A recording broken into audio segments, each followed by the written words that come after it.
Are we live? Are we live? Drop me a comment. Let me know if you can see me. Can you hear me? Are you awake?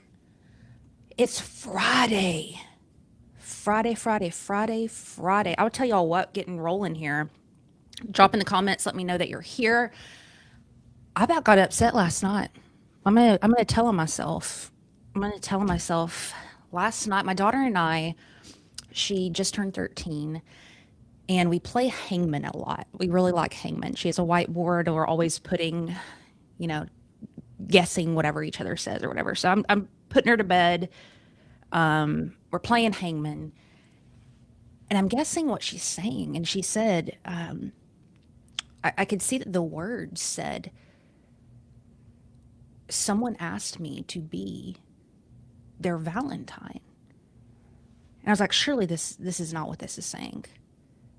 Surely not. Surely not. Are we live? Are y'all awake? I don't see you. I don't see you. I don't know if I'm just coming in with too good of a story. No, y'all can't handle it. So she says, there we go. Says somebody asked me to be their Valentine, and I started getting hot because she's starting to get a little bit older. She's so pretty. I'm starting to get defensive and worried, like, oh my God, here come the boys. And I said, who? I said, that's the first thing. I didn't even finish the thing. I said, who? Who's wanting to be your Valentine? And she starts giggling, and she says, Justin Prank. And I'm like, who the is Justin Prank? Like, find me this boy. Find me him. I'll be nice. I know he's a child, but who's Justin Prank? So I was going off. I'm like, and she just starts cracking up. Do y'all catch it? I am super slow. Justin Prank. And it was a prank. That child is just drives me nuts, man. It's Friday. We have an incredible show for you. I'm so excited to introduce you to one of my favorite people and have a powerful conversation. We've been talking about reinventing yourself. I need to reinvent myself after that situation with my daughter. All this week, having some incredible stories. I don't know if y'all remember. Throw it back. We started with, was it Ty? I believe it was The Ty. greatest motivator And for he me talked to about when continue we and push and reinvent drive is fear. yourself, And I that think we have to that deal with a people look at lot of fear in a failure. negative, and He I've got never, rejected especially as an entrepreneur, looked at 167 it that way. times, I'm I more believe, when fearful of trying to what get his happens book if out I into the don't world. push We myself. also talked Idea to that whenever Dr. you kind of get Brandy to the really Keats. She talked hard about the importance bottom of something, boundaries, there's and this honing in other your self that tribe when you're emerges that you reinventing didn't know was there. yourself. Timber Cool brought it home. That was consistency. And I shared with you Bishop Foreman yesterday. That was powerful, really, really powerful. And he talked about evolution and what it takes. Oh, there comes our guest already. Oh my God, popping out. Oh my gosh, there's Kary. There's Kary. Forgive me, Kary. The evolution and how there's a lot of friction with that. Today, this man right here is going to rock your socks off. This is Dr. Kary Oberbrunner. I'm going to introduce you to him. I'm ready to get started, y'all. Y'all ready to get started? Do it. Let's go. Good morning and welcome to the #1 morning show in America. I am your host, Glenn Lundy, husband to 1, father to 9, author, speaker, and the founder of 800%.life. It's 5:30 a.m. and it's time to rise and grind.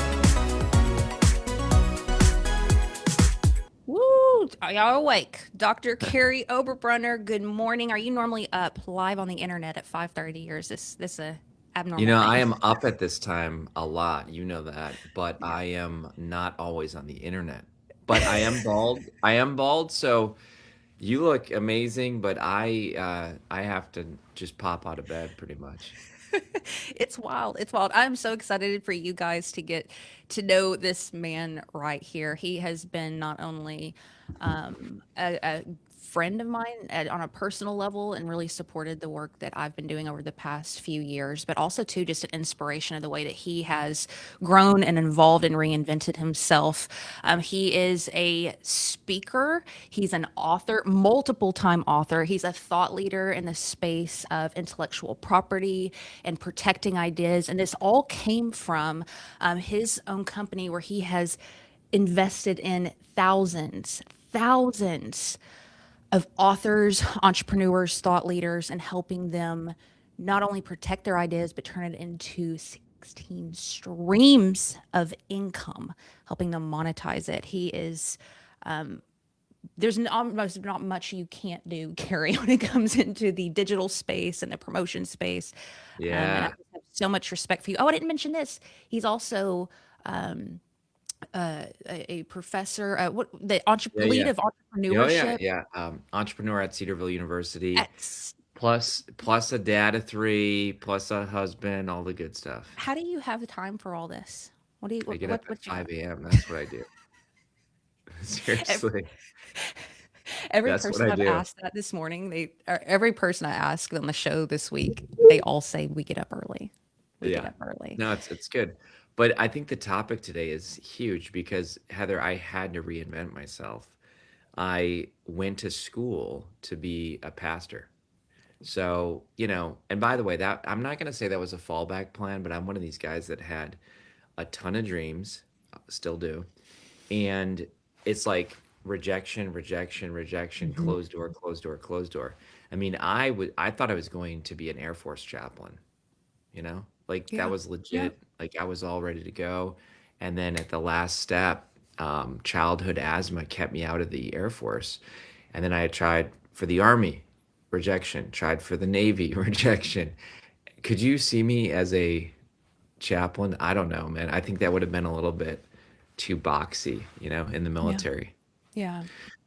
But then my dad was a pastor, so I basically said, well, I'll just keep going down that path. And then, did a bachelor, master's, and doctorate to be a pastor. And probably the first year in, I'm like, okay, I'm bored, Hmm. Not Hmm. because the church was boring, but I'm just like, you know what? What's next? So then I wrote book 1, book 2, book 3, book 4, Yeah. and started this side thing of speaking and writing. And I'll never forget this. This is a powerful story where I was confronted with reinventing myself. You ready for this? I'm I ready. don't know if I think I told you this maybe, but there's this on fire guy named Chet Scott, and Chet, I was his kid's youth pastor, and he basically from day one said to me, "You need work, man. I'm gonna coach you for free. You can't Mm. afford me. I'm gonna coach you for free." So he was one of these guys, Heather, who like loved the F word as a guy in the church, and he just like a lot of it was actually him cussing me out and being like, I'm not even kidding. I'm not even I'm kidding. Like, sorry. I just can't imagine somebody cussing you out. That's oh yeah, like you're full of blank. You're too scared. Like just all this stuff. And I think what he was doing is trying to make me stronger, right? Anyway, this. Wait, hold up. This is a church man in the this church church man. motivating you by saying effing you, Yeah. cussing you. Oh yeah. Absolutely. I see him yesterday. I'll see him tomorrow again. That's So cool. anyway, he calls me at the church. And Heather, when Chet calls, you leave the church. You walk out the door because Wow. you don't, Wow. you don't know if what he's gonna Oh yeah. say. Yeah. Yeah. So I'm literally standing outside the church, and he's like, "Hey, I just saw you online. Looks like last week you were out speaking and traveling." And I'm like, "Yep, I was."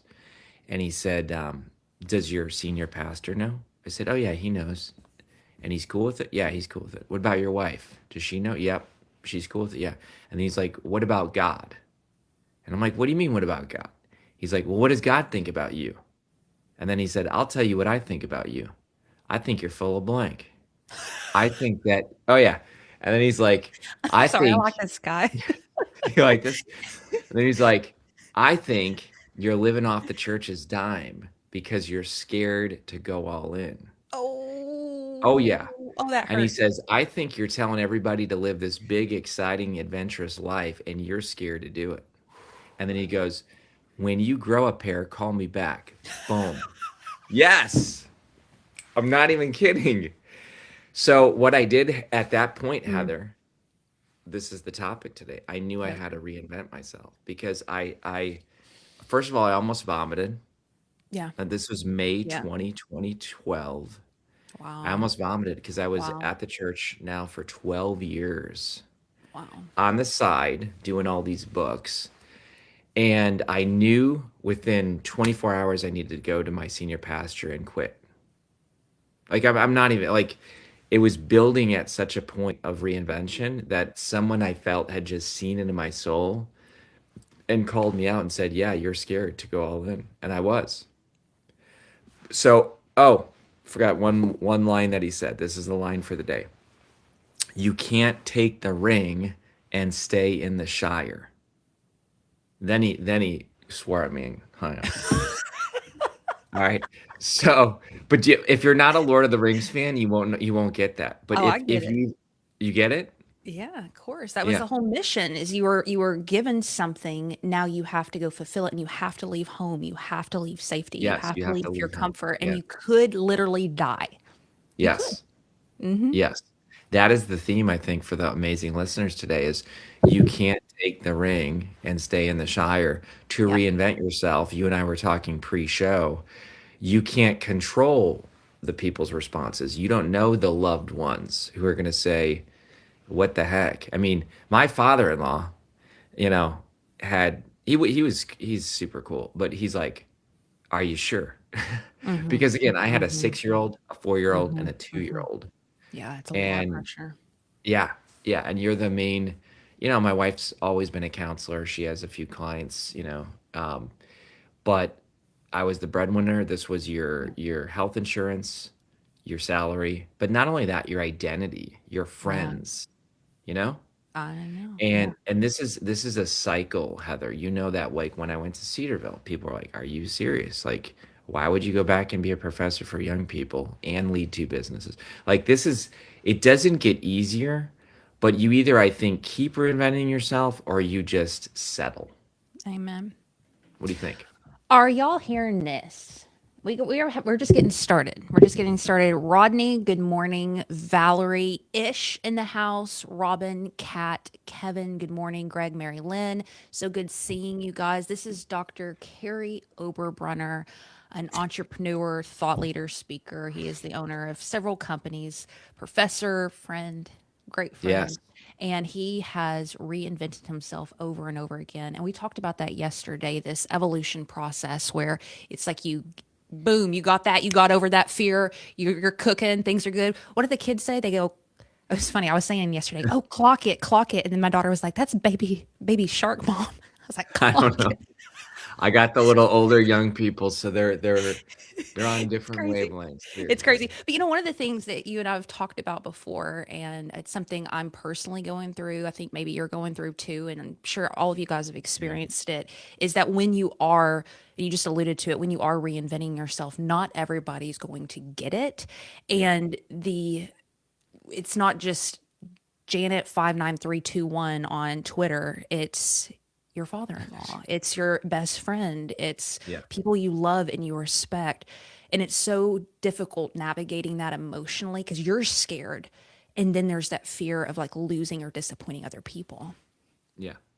And I think this is, I mean, to go faith for a second, I think this is the theme of like all the people that we think are cool in the scriptures. Like David was a shepherd boy, Hmm. you know, like, Joseph was this little kid and became second in royalty Moses was in the palace. Well, he wasn't in the palace, then he was in the palace, then he became a shepherd, then he became a ruler. Like I feel like this is the theme of life, but most people say, and here's what I think's coming, virtual worlds. I mean, I was watching some woo-woo futuristic stuff here. Basically, you can be anything and anyone in some of these new AI studios. It's like, why reinvent yourself when you can just plug into the matrix and be anyone without the Hmm. hard work of the relationship change or going to my boss. Here's the most recent one, Heather. It was well, not even the most recent one, but it was a big one. When I ran Igniting Souls, my main publishing company kept feeling this draw of blockchain, saying there's got to be something here with idea protection. Go to my small little company of probably at the time 15 people, you know, and go to them and say, "Hey, I feel like I need to create a second company and explore this IP protection. And I'll never forget that 7 of my 15 people quit. So, so my integrator, if you know the EOS world, my integrator, my number 2, and my finance person conspired to quit on the same day and start a competitive publishing company and start rumors that Kary's suicidal and he went crazy. So, I mean, you get what I'm saying? Like, this is not, and I'm not saying that to be like, oh, It's the give me, reality. This is the yeah, stuff that really happens. Yes. people cannot control you anymore when you're reinventing yourself. And as a result, they have to deal with you. You're forcing people to deal with you or deny you or pretend you're dead or whatever. But it's a growing relationship that they can no longer predict you. What do you think? We got a lot of wows in the comments. Gerald said, "Who's your coach?" Mike Tyson, what a gut punch. I need that in my life. I'll drop in. Go to Built to Lead. They don't. He doesn't want people. He has people come and say, "Can I coach you?" And he's like, "No." You'll love this chat, Scott. But Heather, really quick. He does have this thing called Opus. Oh, we got to go here. So if you go to my website, karyoberbrunner.com/opus, you can read my opus. But here's his concept, Heather. There's 2 words for work in Latin. One is labor, which is labor, which is, as a woman, this toil, right? A woman goes into labor. It's actually the word work, but it's toil. The other word for work is opus, and opus means masterpiece. So Chet basically believes that there's 2 types of people in life: one who's working, toil, and one who's building their masterpiece, opus. Oh, that's good. I got You like that? chills. You like that? And he defines opus as, you ready for this? O is overarching vision, P is purpose, U is your unifying strategies, and S is your scorecard for significance. So you can actually go to my website, karyoberbrunner.com/opus, read my whole opus. What I did, Heather, is I wrote it down, and you work on it for life. So I started mine when I was a pastor. And what's interesting is pastor didn't show up. So in my quiet of my own room and reflection and time with God, I write out my opus, and I'm like, dang, pastor's not on there. Now, it would have been on there if I'd known people would be reading it. Yeah. But I wrote it out, and I'm like, there's a mismatch. Yes. And I feel like, Heather, when we have a mismatch, we are now at civil war. And when you're in civil war with yourself, You're you preaching. can't show up fully. What do you think? I don't think you left the ministry. I think you're preaching today. We got a lot of fires, a lot of mic drops in the comments, y'all. This is Dr. Kary Oberbrunner. If you're just popping in, I'm Heather Parody. I'm filling in for Glenn Lundy. This is the Rise and Grind Morning Show. You're in the right spot. We're talking about reinvention all week long, and Dr. Kary Oberbrunner has reinvented You himself just call me multiple Kary, times. man. Come on, you got me. I You call got me. Um, one of the things I wanted to bring up in this conversation with you, and one of my favorite pieces about your work, your body of work, is this charge of yours to help folks take their ideas seriously. Yeah. And how this plays into this conversation is like, unless that inspiration, those ideas, that little spark, unless you Yeah. really honor those with reverence, you're not going to have the strength and the grit to be able to quit and start things and be okay when people come against you and all of that. There has to be like I'm going to be dramatic, y'all, but like a sense of like holiness. Like, this is holy, this idea, this thing that was given to me, whatever that is. And you help people take their ideas seriously. So I wanted to ask you a little bit about that. Like, why don't we take our ideas seriously? Yeah. I think it's because we don't realize who gave them to us. Like, if you really believed God gave you an idea, you'd take that thing and be like, that is my call. That is my call. I'm going to do everything. I'm going to move mountains for it. We take ideas as just like, It's just an idea. One of my other coaches says, whenever you use the word just, stop and unpack that. In other words, if I say, Heather, how did you do all your amazing video work? Oh, I just did it. Like just is so powerful because if you choose to unpack it, Yeah. I just had an idea. So to go woo woo a little bit on you here, this is kind of fun.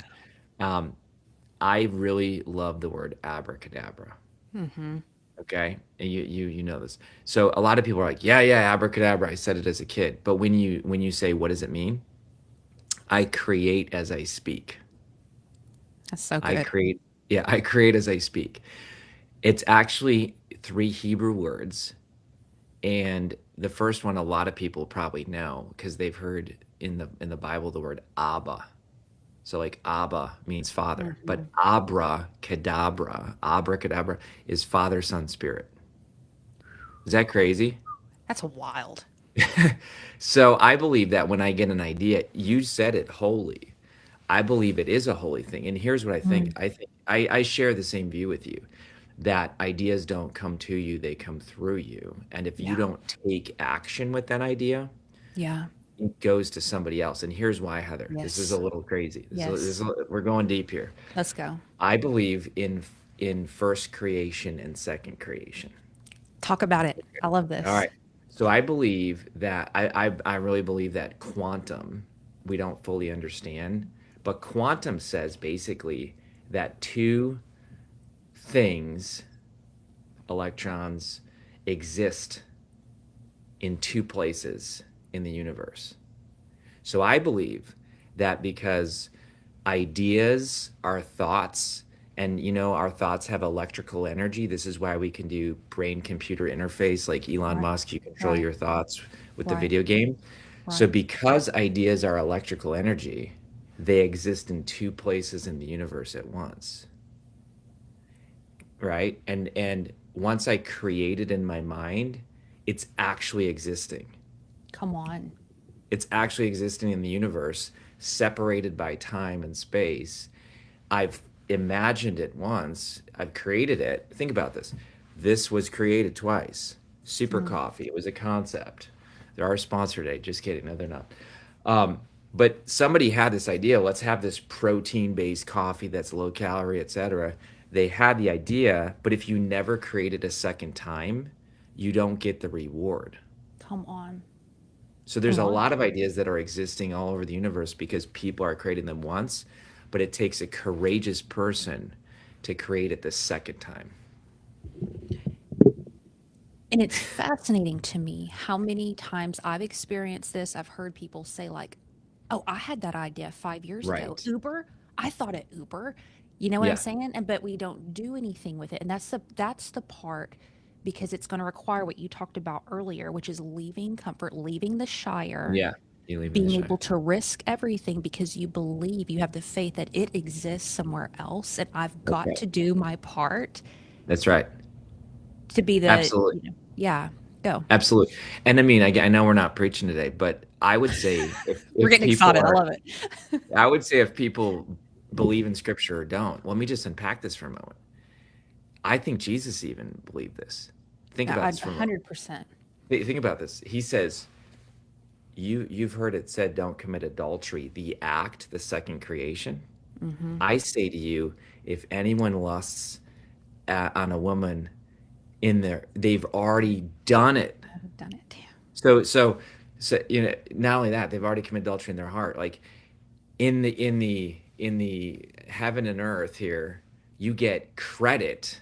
And I'm not saying like we work our way to heaven, but I'm saying you get credit, you get scored on your thoughts. Is that crazy? One guy comes to Jesus and says, "Hey, heal my servant."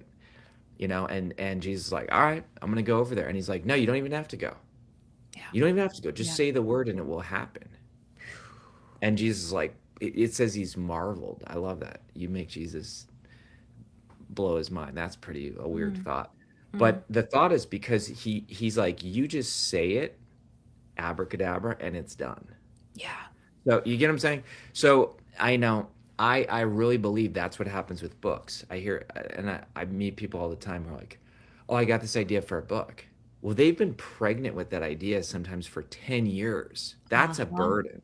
So Uh-huh. here's what people do, Heather. They either have to keep carrying the weight of the idea, or they anesthetize the pain and go to the addiction, go to the distraction so that they don't have to feel the weight of the idea. We got a lot of comments. It's pretty early for, I know it's 5:56, but we start, Heather and I, man, we start deep right away. Here, I know we're going to be wrapping up here in a second, but I want your thoughts on this. We're going to go another layer deeper. And I'm just going to be super Go for transparent it, and man. super Anything, honest with unfiltered, you. unfiltered. Hear me. Is I think one of the reasons that a lot of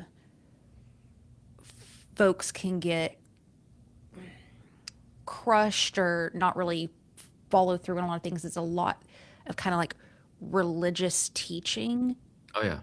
talks more about kind of the evil thoughts we got to resist, and Yeah. kind of it's like we're fighting this spiritual war. Yeah. But then too, sometimes we close all this stuff off, we don't hear anymore. And I feel like Mm. fighting to hear in our culture is Oh yeah. the game, because Yeah. there's so much going on, but there's this still small voice. There's this still small voice. It's like, hey, what about this? What about this? And it Yeah. gently knocks. It doesn't pound you over the head. Yeah. It's this small little thing. But, one, we're just resisting so much, resisting Yep. evil, resisting temptation. Then there's all these distractions. It's like tuning back into that still small voice and being able to hear again. Yep. You know what I'm Yep. saying? So I Oh know, yeah. you're not a No, pastor no, anymore, but pastor, help me. What have we got? no. I'm gonna quote this Pascal guy. This is pretty deep here. You're saying it.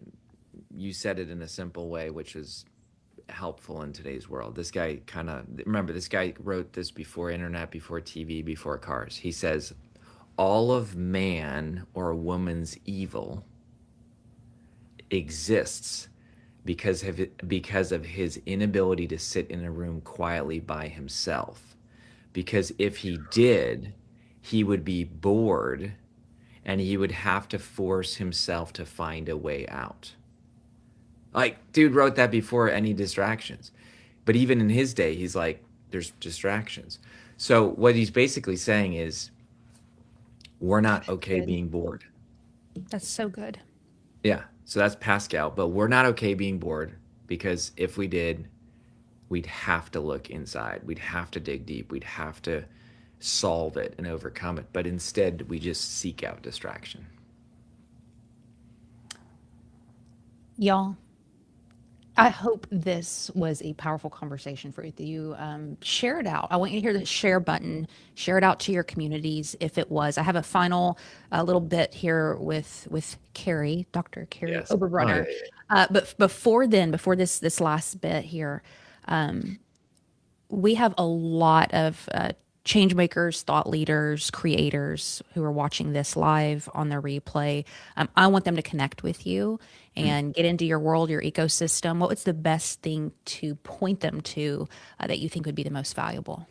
I think the first thing would be protect your idea. And what I mean by that is I literally spent over $1 million in 4 years of my life creating a tool that people can protect their idea. Because if you don't value your idea, you're not going to protect it. Yeah. And I think ideas are valuable. And the moment you protect it, what happens is you actually get a ton of confidence. So I want people to try it out for free. Go to instantip.app. It's not in the App Store because we don't want the App Store taking your idea. But you've seen it, Heather. It's called Instant IP, and it's instantip.app. Just go there, protect your first idea, and then you'll be in our system, and we'll be able to send you like really cool stuff to just keep making that idea come true. It's a wild world. I've been learning about it slowly, like a little caterpillar learning about That's okay. IP protection and the blockchain Yeah. and all that. But you're doing some innovative, cool stuff. And above all, you're just a freaking great human being. This was I fun wanted to today. ask you, this was a blast. You got me Yeah. hyped up. This is your favorite quote. This is what you told me. What is this quote? Tell me. If you take a layer deep into my life, you'll find out this dude used to cut himself. No joke. This guy in his teens and 20s struggled with depression, suicidal, ideation. And I was not on fire. I thought it would be being alive was too painful.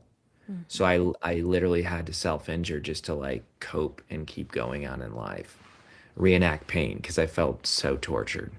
And notice all what I just said, me, me, me, me, me, me, me. Like, I'm not going to rip on anybody today, but like a lot of times for me, depression was massively self-focused. And today, Heather, I love to serve and I love to help others.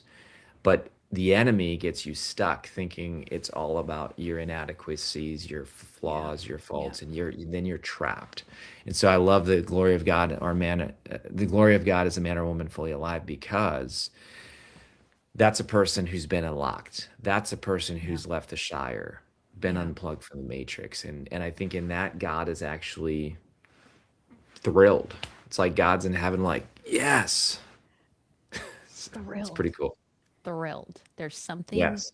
for you. Yeah. Whatever you want to call it is for you, not against you. And no matter how many people reject, condemn, whatever's going on externally, we have to trust that there's something on our behalf at work. I am so grateful for you. Thank you for your time today. Guys, if this Awesome. was helpful, please share it out. Connect with Kary Oberbrunner. I'll have the links down in the comments. And I hope this week was encouraging. I don't even know where the riverside went. I can't even find myself. There we go. I hope this week was encouraging to you, reinventing yourself. If you have that nudge, if you have that still small voice and it's like, it's there for a reason. Glenn Lundy will be back Monday morning. Make sure you drop him a DM and encourage him this morning. Love you guys. Thanks for spending the week with me. Thanks. Bye.